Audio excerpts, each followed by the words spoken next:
The video or no video? Post edit. Hello and welcome back to another episode of Why So Sidious a Nerd podcast. Joining me today is my co-host, Jeremy Darr. Dave should be just getting out of seeing Fantastic Four in the next 20 minutes or so. Maybe you can hop on the YouTube live chat, but he's in the process of moving. So we're pushing on without him, but he will be here soon, probably on our next episode to give us his thoughts. And of course, his thoughts will be on the Fantastic Four, huh? Third time's the charm with Marvel's first family. We finally got it right this time. And don't forget to check out some of our other episodes. We have our Novice Nerd on Galactus and Silver Surfer in the archive. So if you want to search up Novice Nerd Galactus, Novice Nerd Silver Surfer, JD has already got those backstories covered for you. And maybe we need to do one on Franklin Richards in the future. I feel like he's going to be a pretty big character, and there's a lot of questions coming out of that, so that could be cool. What do you think? Great idea. Love it. Yeah. We have our latest Week in Geek episode with the James Gunn and Kevin Feige quotes. See if anything ties into what happened in Fantastic Four. And Eyes of Wakanda dropping August 1st. The hype for this, I feel like, isn't as great after the trailer. The animation style, not so awesome. JD, you think you'll check it out? It's probably the most least exciting Marvel project, and I can't tell you why, man. I don't know. Nothing about it seems too appealing, and the art style doesn't look great. I know, right? But then Peacemaker comes out like 3 weeks after that, and we'll talk about that trailer on the next Week in Geek, but I'm definitely very excited for season 2 of that show. 100%. And don't forget to check us out on social media at Why So Sidious Pod on Instagram, TikTok, X, and YouTube. We are live right now. Ooh, and I think Fantastic Four hit over 200 million opening weekend in the box office, so not a bad start. I might not win this box office draft, but I did have Fantastic Four and Thunderbolts on my team, so I feel like I did a good job, drafting the two solid Marvel movies. Did that beat Superman? I think it did, right? Opening weekend? Uh-huh. It might have. See, and I'm sorry, y'all, I might end up comparing Superman and Fantastic Four a lot right now. But what else do you compare it to? Like in this moment, it was two banger movies this 1 month, and it's been 4, 5, 6 years of mostly mediocre comic book films. So to have these two come out in the same month is incredible. So even though I do compare them, spoiler alert, I think I like Fantastic Four even a little more. Besides the comparison, I definitely loved both movies. Right. And I'm wondering, so the box office, there's competition there. And there's also just the opinion. I'm excited to see what you thought of it, specifically compared to Superman. They got almost the exact same amount opening weekend. Because even in this, one of the past few episodes, we have answered like who we think is going to win the box office. I think Superman was, and you and Dave might have both said Fantastic Four, or you might have had Superman. Mm-hmm. I thought Fantastic Four would be better, and I think it was. Yeah, and Superman's not doing good overseas. Mm-hmm. And it shows you that the Marvel train is still packed with people. It's just... Right. Once they heard it's a good movie, they get right on that train, which is perfect. That's what you want. You need a couple bangers. So Thunderbolts and Fantastic Four and Spider-Man next. Right. Oof. Well, Fantastic Four has a bigger cast. I feel like that definitely helps it out globally, with Pedro Pascal and unless Eddie the rumors are true about Hulk, Punisher, God, Noel, who knows? I mean, but seriously, there's so many people randomly going in that Spider-Man movie too. Mm-hmm. All right, well, this is your official spoiler warning for the movie. We haven't spoiled anything yet. We're about to get more revealing than a cosmic storm. So you haven't seen it, pause now before you get spoiled and Galactus devours your surprise. So a quick little summary. Set in a 1960s inspired alternate universe, the film reimagines the team's origin as cosmic adventure with strong family dynamics. Reed, Sue, Johnny, and Ben are already bonded when a mission changes them forever, with the arrival of Silver Surfer and the looming threat of Galactus, tying their story to the larger MCU multiverse. So JD, you want to give some quick overall thoughts on the episode before we dive too deep into it? Overall thoughts, I think this movie did everything I wanted it to do, for sure, and I think it exceeded in many areas as well. I think even at its worst, it was still totally entertaining. The family dynamic was fine. Good, actually. I really enjoyed watching all of them talk. I expected Johnny to be more, maybe obnoxious, more immature. I expected the Thing to be a little more like your schoolyard bully douchebag. Mm-hmm. None of those things happened. Johnny was excellent. The Thing was excellent. And of course, Reed and Sue were excellent. I think Sue exceeded expectations while Reed, Pedro kind of did really good for what he was given, but I don't like how they wrote Reed in this. Just some of the things, which we'll get into. But when you get outside of that and you go meet Galactus and Silver Surfer, that's when it just gets so amazing. And it did everything I wanted. I wanted a badass Silver Surfer. I wanted a scary Galactus. And I wanted it to feel like the world's going to end. So they really did all that stuff well. And what's great is I specifically wanted a really badass Sue Storm. So this was a movie for her, so I'm really happy about that. And yeah, man, not a lot of complaints. Yeah, same here. I just loved how it was a different style of Marvel movie. And I love how it wasn't connected to anything else. The chemistry between the characters was so great. Maybe Pedro a little bit too much after what we've been seeing on the red carpet and such, getting a little handsy, but hey. The humor was awesome. There were so many funny moments between Johnny Storm and Ben, or Johnny Storm and Pedro Reed. Love that. The emotion, it was very emotional at the end, kind of, Sue's sacrifice she makes. The villain was awesome. Silver Surfer and Galactus were two great villains. I think Johnny was my favorite, but Silver Surfer was awesome, and Galactus was just so intimidating as a villain. The size of him was just unreal. I've never seen a villain of that size before, besides Godzilla or something. And did he shrink to walk on Earth? He was much bigger in space. Did he use his shrinking technology, or was he just that big? Or was he simply that big and he came to Earth that same size? I didn't seem like he shrunk at all. Yeah, okay. I guess I didn't even realize that might be a gripe. I would have liked to get more sense of I guess that's just how big he is, I guess. But right. I don't know. We'll see. Because if you compare him to the Celestial who popped his head up into the sky, right. Galactus is supposed to be able to stand up to a Celestial. They fight in the comics all the time, like Rock'em Sock'em Robots, and they're about the same size. So that'll differentiate depending if Galactus is different in the 616, but he certainly was not nearly as big as the Celestial, whose face was like the planet. That's true. But maybe the size of the Celestial that was inside the planet, maybe he's the size of a baby Celestial. And he's not actually technically a Celestial. He's actually a different species, breed, something, whatever. He's the cosmic energy, a devourer god. He's not a Celestial, from what I understand, I think. Yeah, the backstory in him was super interesting. They didn't really dive into it, but they touched on it where he says, billions of years ago, I was the same size as you, and now I have this insatiable hunger that I want to end. So I hope we get, obviously he'll be back, so I do want to see more of Galactus and, how that'll happen. Now, I don't know. Will this Galactus be back? Or are we going to get introduced to a new Galactus in the 616? I'm really curious. That's why they took the liberty to do Shala Ball. It's a different universe. You're free to do that. And awesome, dude. Zero complaints. Right. It didn't matter. It doesn't matter that's not Norrin Rad. Same exact backstory as Norrin Rad. I don't think we're going to...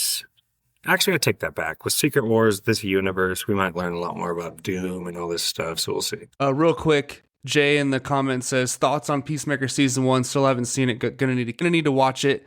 Love the content, boys. I tune in every week. Keep it up, fellas. Thanks, bro. So all three of us love Peacemaker Season 1. We're very excited for Season 2. It's probably, when you compare it to the Marvel shows, it's probably top 3 with, WandaVision and Loki. Oh, I would definitely put it ahead of probably any Marvel show. Marvel, except maybe the Netflix Daredevil. Okay. Let's say MCU Disney Plus. It's ahead of any of the Disney Plus stuff that was that's been put up on Marvel, I think. Great. It's even emotional, so it's really funny. It's John Cena, but it's also really good action and really good emotion. Mm-hmm. All right, so the movie starts off. We do kind of a similar beginning as Superman, if you want to keep comparing them, where they're already 4 years in. They've already established universe. And this montage base shows how, the team of scientists / astronauts went into space. This cosmic storm gave them their powers. And it shows them, going around saving the city. That was really cool. Johnny Storm absorbing the fire to save the building. Really cool. And then you get the rogues gallery of villains they're taking down. Mole Man, there's a couple other ones I'm sure you recognize more. But basically, they have a very high approval rating in the city. Everyone loves them. The one that stood out, too, was that, and I don't even know what it is or who he is, but that, tar pit monster that pops up out of the ground, that is just such an iconic cover. So when I saw that on the screen, I've never even read that issue, but you see that cover everywhere, and I just felt that gave me a giddy feeling. I was like, this is cool. It was very comic-y, So was Superman in a very different way. They were both so comic-y. Yes, they were. But it was almost like, all right, James Gunn, Daddy's here, and he's going to show you how to do an origin story. But did you like this expedition dump? Like, yeah, it felt like it was a pretty solid way to kind of show what's been going on between them. Yeah, it reminded me of the Incredible Hulk with Edward Norton. They did that too, right? Kind of, they did like the credits of the movie was like, this is what happened to this guy, Stark Technology. Yeah, we don't need to see it again, man. This is one of the characters that we've seen origins many times. He's on that list with Superman, Batman, so didn't need it. Yeah. We find out that Sue is pregnant, and Reed is running a lot of tests to make sure the baby's okay. He's very worried about that. There, we get a transmission from deep space. But what I kind of want to talk about is Johnny wants to go to space again, and his character throughout the whole movie is kind of, he wants to be taken more seriously. He's the jokester, he's kind of the horn dog, but he wants to be taken more seriously with his brother-in-law. That's kind of how Johnny is? Did you like that? In the comics, he's very different, actually. I think they took their own swings with Johnny, and I liked him. I liked him a lot because I'm not the biggest fan in the comics. He's had a couple really cool moments. His Nova powers is really cool in the comics, but he's usually just making jokes with Ben, just making jokes with Peter. I really liked that they gave him a more mature role here and a more productive role here to actually do something. I was actually surprised at the amount they gave him to do, how significant he was, deciphering her language and communicating with her. That actually makes sense why they used Shia LaBeouf as well. They were planning on that kind of an arc with Silver Surfer, so you don't have that without the Shia LaBeouf character. So I just thought that was a surprise. I thought that was different from the comics, but done really well. Better than the comics, I think. Marvel Richie asks, do you think the post-credit is peak? Do you want to talk about it? Should we wait? You want to talk about it? You want to talk about it? What do you think, man? Because, I mean, It was what we needed, but at the same time, I was disappointed. I felt like I wish we saw the mask on his face and he turned around and looked at her with the mask. I feel like the baby holding the mask and just seeing the hood, it felt like it wasn't enough for me, but I am very excited for the future now. Yeah, it was very, very exciting, but I feel the same way. Because the mask itself looked like the mask you could buy at Spirit Halloween. Like, it didn't look like Doom. And dude, tell me that's not because RDJ they didn't want to pay him for a post-credit. There's no way that was Robert Downey Jr. They said it was him. Matt Shackman said it was him. Really? Which doesn't make sense to me, but yeah. Then why not just show us? I don't know. It was underwhelming, but exciting. Yes, no. Yeah. Mostly yes. Right. No, it was good. It was good. It's exciting to think. I really like knowing what Doctor Doom, we're like, oh, he's going to pick Wanda. Oh, Loki's going to give him the powers. He's looking for the power cosmic, and that's pretty fun, you know. Mm-hmm. You never know. Maybe he goes and searches for Galactus too, but you never know. The fact that he wants the baby is awesome.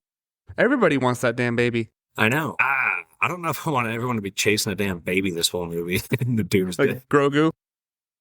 We'll see how that goes. I can't wait to see a fully formed Franklin Richards. It depends. Full spoilers for the comics as well. Hickman, Fantastic Four comics. But he basically, his adult future self comes back and helps out the present Fantastic Four with an issue. And Galactus is getting killed by Celestials, and he revives Galactus, like he did his mom here in the movie, revives Galactus and wakes him up as his herald. So Galactus is the herald of Franklin Richards. So he has he can create universes and warp reality. So is he like telekinetic, but also with the, creating universes and shit? It's hard to explain because I've only seen the adult and the kid. At the same time, his child self created a whole universe in his closet. Him and his buddy would go in there, travel to different planets, and he pretty much was using it like a game until he realized these were created real lives and they're really messing with people. And then that's when his older self comes back and guides him into creating this universe. Like he's just beyond. He's like the most powerful thing ever. Right. Yeah, he's definitely going to be a very important character. I wonder, you would have to do the adult version, time travels back during Doomsday or Secret Wars. In the comics, he looks a lot like a Charlie Hunnam. Okay. White goatee or like a Green Arrow kind of guy. Hold on 1 second. And I did not even stay for the second post-credit. I did. I looked it up and said, hey, we don't have to stay for this. She's like, oh, no, we can stay. It's all right. And I'm like, all right, we'll stay, I guess. But Silver Surfer arrives, and she basically says, you have been chosen by Galactus. Hold your loved ones. You're not going to be around for much longer. And they find out that there's other planets she's been to that have been disappearing, not at random, by choice. And then Johnny describes his moment with Silver Surfer. Like, we kind of bonded for a second there, which is kind of funny. We kind of had a moment. That was cool, though, how he flew up into space and, like, his flame went out, and it was, like, basically the highest he could go without dying or suffocating. And then she, whispers to him, tells him that, in her language, and he falls off. I love that whole scene, dude. Mm-hmm. That was really well done. The tense, like, it was very tense, and the speech was just her voice. Mm-hmm. It sounded powerful. It was scary. And it was very Marvel. It felt like very peak MCU, like the villain is coming and he's just telling you why he's here. But yeah, it felt pretty scary. And just her voice, and Julia Gardner carried it really well with what she could do with her facial expressions and I guess her voice. But I love that scene. Then you have the Iron Man-esque flying up into skies, just tense. I think the score cut out when he like made it up to the clouds, and the score just went out and it got silent, so. It was beautifully shot. And I have another question. Do you like how they make a lot of public statements? I feel like that's a different thing from Marvel, where everything they do, there's a press conference. They're very honest, almost too honest and later in the movie, but did you like that? How like they're very PR related, you know what I mean? I was fine with it, and I thought it was just refreshing to not have the same old society hates these heroes thing again. It was nice to just have this classic feel of like everyone loves these heroes. Right. Because it contrasted with the world-ending darkness that was coming. I think there's great storytelling to tell when society hates heroes or whatever powered people. There's a lot of good stuff to tell, but it's also refreshing to step out of that.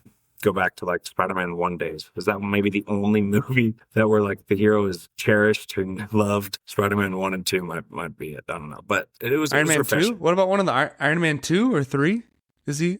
Yeah, but there's always like issues. The government, still. Remember, even it opened with the government like, what the hell, man? Give us your weapons. Right. So, yeah, it was refreshing, man. It was cool just to see it. No secrets, no CIA bullshit. It's just for your heroes. We're going to protect you. And we're open about it. It's cool. No Sokovia Accords, then do their own thing. Yeah. And they decide that they're going to go talk to Galactus first, maybe try and work out a peace deal, see if they can come to an agreement.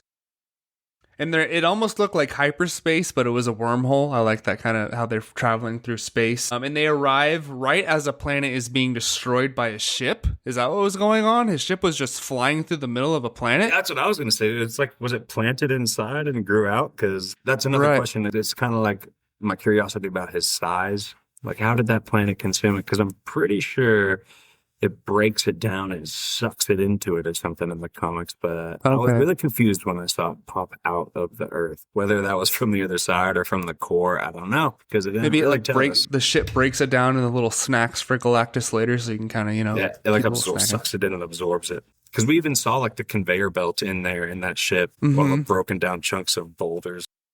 And even in the third act, when they're fighting and Reed jumps up and like releases the valve on his back and you see like the lava fall out. That was really cool. Cool detail. That was really cool. Like he literally has like the core of planets inside of his body, like fueling him, which is super cool. Yeah. But Sue, obviously the MVP of this movie, she makes the ship invisible, which is really cool. But the tractor beam gets him. But the CGI in this scene where they're flying through the destroyed planet, the asteroids and everything was like a Star Wars movie kind of. Love that. And they meet Silver Surfer, and she says, he does not want, he feeds. And they find out that she chooses the planets for him because she's the Herald, of course. And this is where they meet Galactus for the first time, where he says, I was once like you 1 billion years ago, and the deal is I will spare your world in exchange for the baby.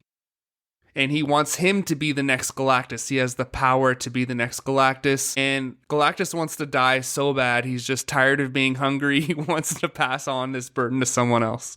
So how'd you like this first meeting of Galactus? Did it live up to the expectations?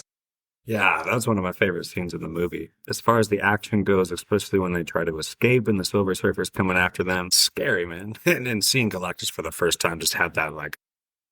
I remember looking at the screen and being like, God, where is he? Where is he? And then he's just like bigger than the entire screen. You can't even see him. Yeah, that's how large he is. It was perfect.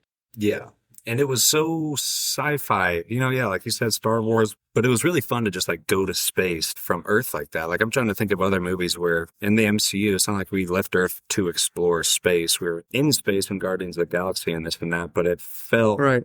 more like humans out of their element instead of a bunch of aliens like Guardians of the Galaxy. So that was just fun, seeing them take off, the whole world's watching, and then you go Hmm. meet this space god. It's funny how they kept calling him a space god. But yeah, that whole scene had the awe, had the action, had the sci-fi, that's Fantastic Four. Right. Obviously, they don't agree to those, parameters. Johnny starts attacking, and she's surfing through Silver Surfer surfs through the fire. It was so cool. It was like a giant wave she was going through. And then Sue takes her out temporarily, and they escape with the wormhole tricking her, where they turn the ship invisible and it sucks her inside. It didn't. I don't think it took her a month to get out. It took her a lot faster than a month to get out because she went right back to Galactus. But it was a cool way of escaping, I guess. Yeah, we bring up like time confusion. The middle jumped around with time quite a bit, right? At some point, it was just 4 years later, which is wild. Oh yeah, huh? That was more towards the end, I think. That was towards the end. Okay. I remember the middle being the only time where it was a little jumpy, little like, Yeah, right. The things kinda didn't like, line up totally like you think they right. would. It was like it didn't have a flow. The flow kind of got lost for a second. Mm-hmm.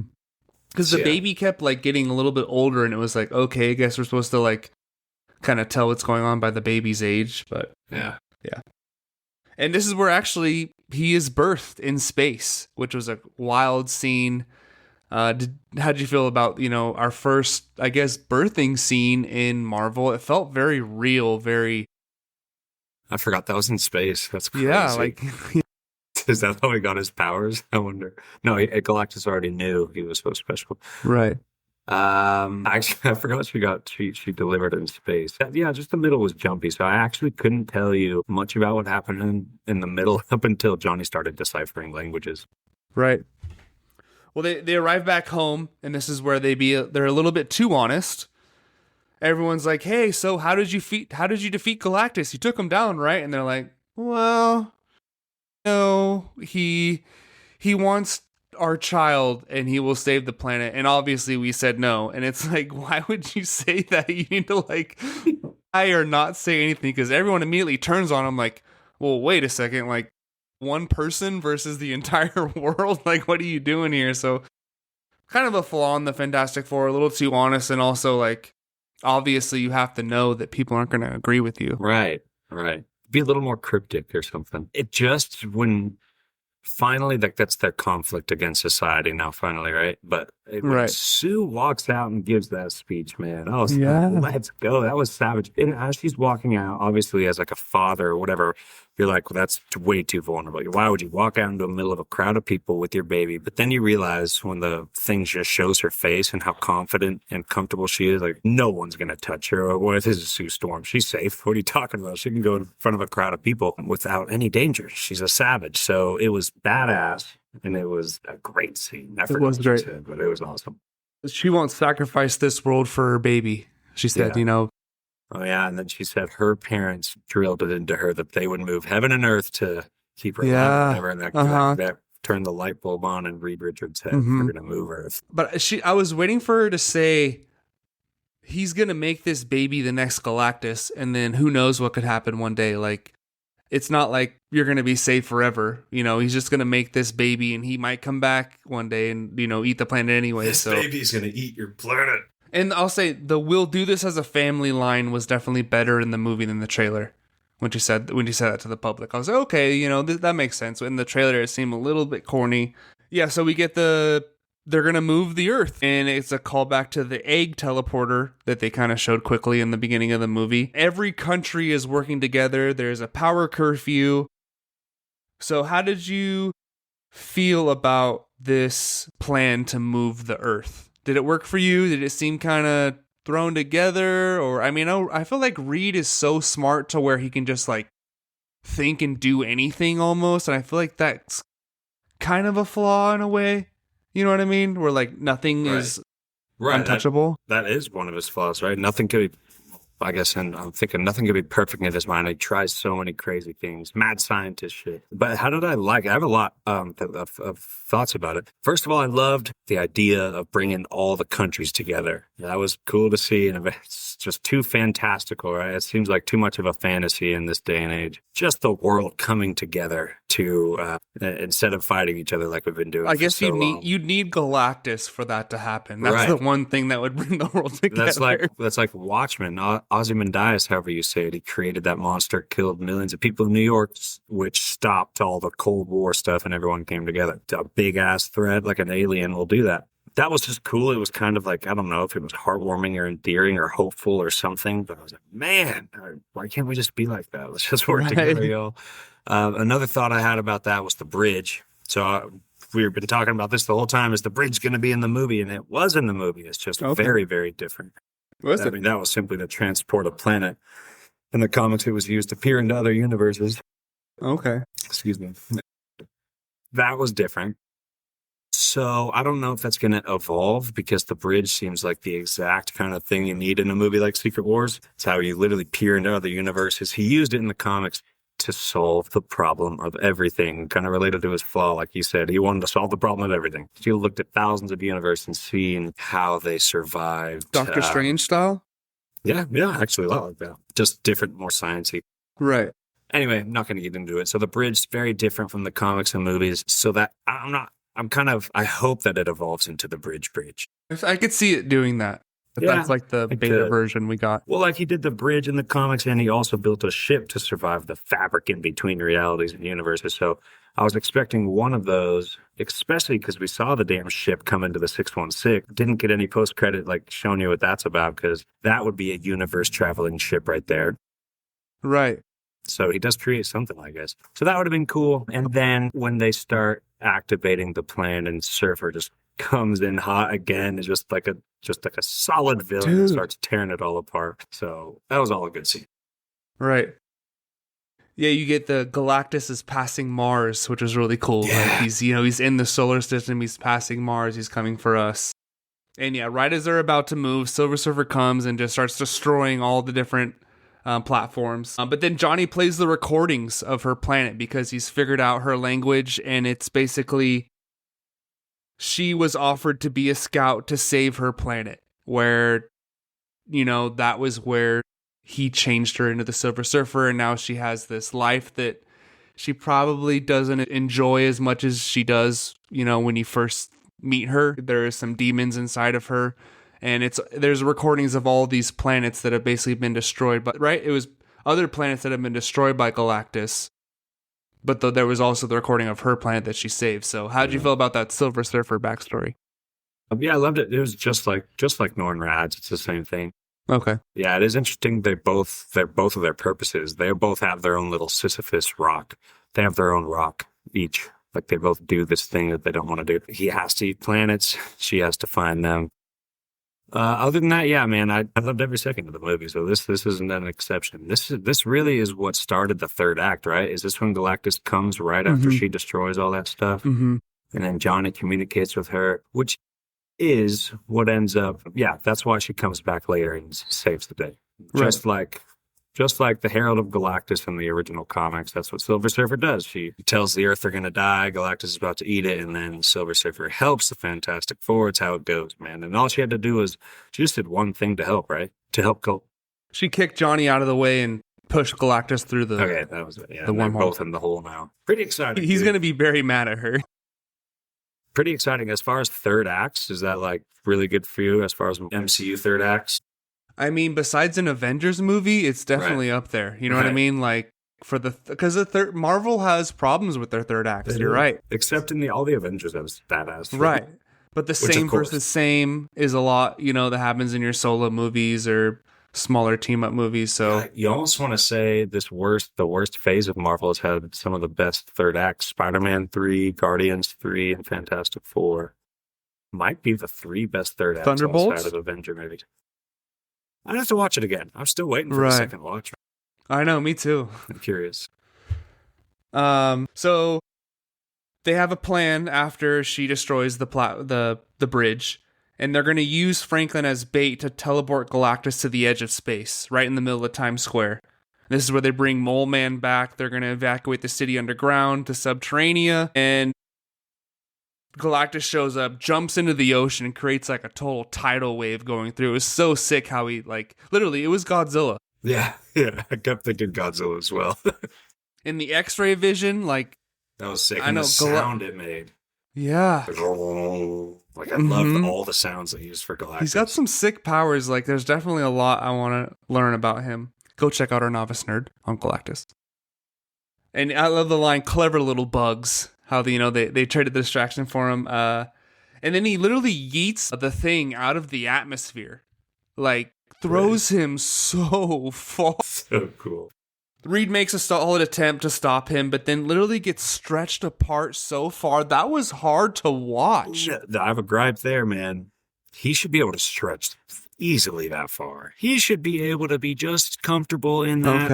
Okay. His powers are very limited. They're playing the smart Reed man, but I was hoping for some creative Reed stretchy action. Like, I remember one of the movies, his finger got so long, he slipped it into all these vents and went and touched a button into a few rooms over there. He can get creative with stretchy powers like that, but he should be able to stretch so much farther, bro. So that was weird. Yeah. It should have been fucking, wow, like, show us how stretchy he is. That was a great opportunity to just show us his limits, not like, he grew an extra 6 feet. He's already I was waiting for Galactus to just slingshot him, just let go and that'd be crazy. But it was like, I was like cringing while watching in the theater. Like, is he about to rip him in half? It's all like the fabric ripping. And this is where Galactus gets the baby, gets Franklin. And this is where Sue's is like a psionic shockwave that she does. So she's invisible, obviously, but she also has like a light reflecting shockwave or something she can do. So what that was that she was doing to stop and push him? I don't know how to explain it. It's just a force field energy. She could do powerful stuff too, like, big brawler stuff too, instead of the also invisible and shielding stuff. Right. Interesting. And like we said, Silver Surfer makes the sacrifice, pushes Galactus through, pushes Johnny out of the way. And did you think she died? There's no way, you thought she actually died, right? You're waiting for something. Yeah, I didn't know. There's no way they're killing Sue Storm in the first movie. Right. There's zero chance. Did you like Franklin saving her? Did you like the putting the hands on the chest and like you see the blue coming out? As far as like the fake Marvel death thing goes, it was cool to have the baby revive his mother. That would the baby started crying and like put me over there, So and it's like it's an instinct, even though it's a baby. It's not like he sat down and created a formula and thought anything out. His instinct would be like, wake up, mom, wake up, mom, wake up, mom. And then boom, the powers, baby. Right. So that was cool. And it showed you really how powerful he is, even as a baby. Well, I think we made it through the movie. Oh, yeah. Well, I mean, stay tuned. We're going to do another one with our third host and do something. Right. Do something. It won't be just review number 2. It'll be something. Fantastic Four versus Superman. Or looking forward in the MCU after Fantastic Four. Something like right. That. But when it comes to that Thunderbolts post-credit scene, do you think it's them escaping Doom and they've created like a multiversal escape, like you're talking about? Or do you think it's Doom and the baby?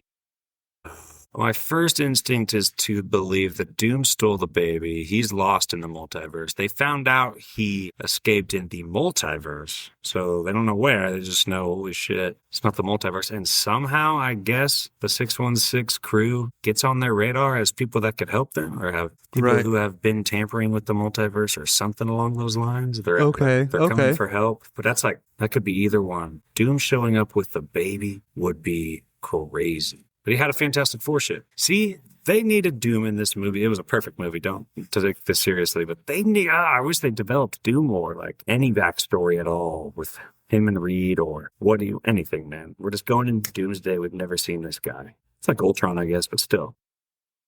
Well, if Thanos had Guardians 1, he had that scene in Guardians 1, really. Yeah, in the post-credit in Avengers 1. He had a full-on scene in Guardians, and then a post-credit in Avengers 2.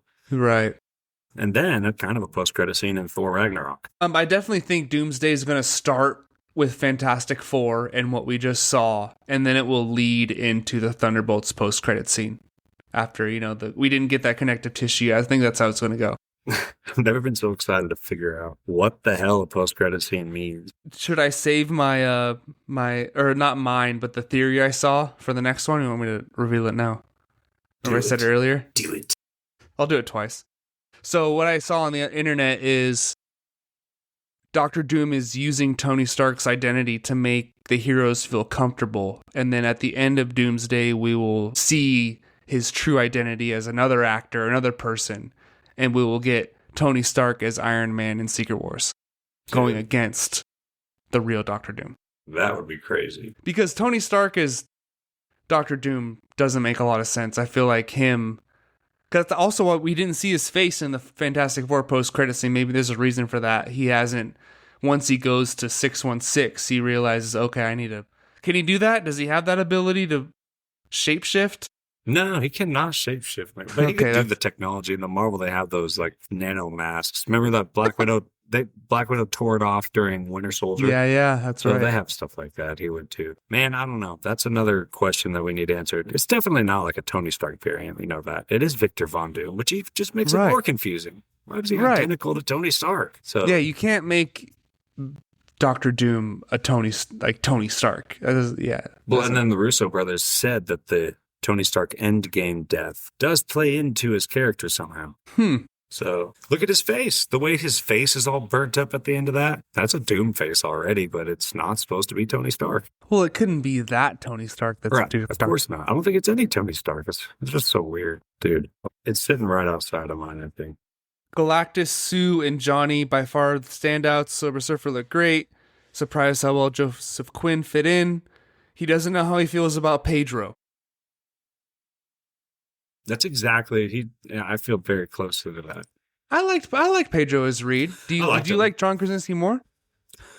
I think Pedro was going to do a better job. I think it's more of a writing thing. They wrote him. I don't know how to explain it, dude. He was a little too reserved. He is supposed to be unsure of himself. That's a trademark, but I can't even say it. So I'm not going to try to say it really and say something like inaccurate. I don't know, but I would say he's absolutely not one of the standouts. Everyone else stood out a lot more. Like Dave said, and like I said in maybe a smaller review, but Johnny and Sue are 100% my standouts for this movie as well. Definitely. I didn't realize how much I was going to like Johnny. Even the sexual deviancy in him was it was used well. It wasn't too over the top, but I mean, Silver Surfer, pretty hot. I mean, for a silver thing, I want to go, how is this working? They're doing it. What is it? When they're in the ship escaping and Sue or Reed says, shoot her, take her down. And he's like, wow, I finally find someone interesting.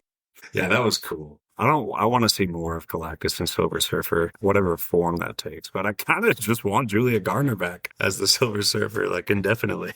She was a great. Good job. Very ominous, very mysterious. Great job. Calm and collective and scary. Right. All right. Well, let's save our 1 to 10 ratings for when Dave is here. But is it in your top 10? I don't think so. I'm looking at it. I can't put it above. I don't even know if I could put it above Age of Ultron. Don't hate me on that one, but man, it's rewatchability. Oh wait, you know what? I think it is in my top 10. That might literally be like 10. Anyway, we'll see. I think it's in my top 10. I think it's in that 7, maybe 8 to 10 range. What a great, yeah. That was a treat, man. I was happy leaving that theater. Marvel is back. Baby. No surprise. We knew it. Iger came back. Foggy has his power back. Foggy creates beautiful things when he has his power. Thank you for joining us, and we will see you next time on Why So Sidious, a nerd podcast.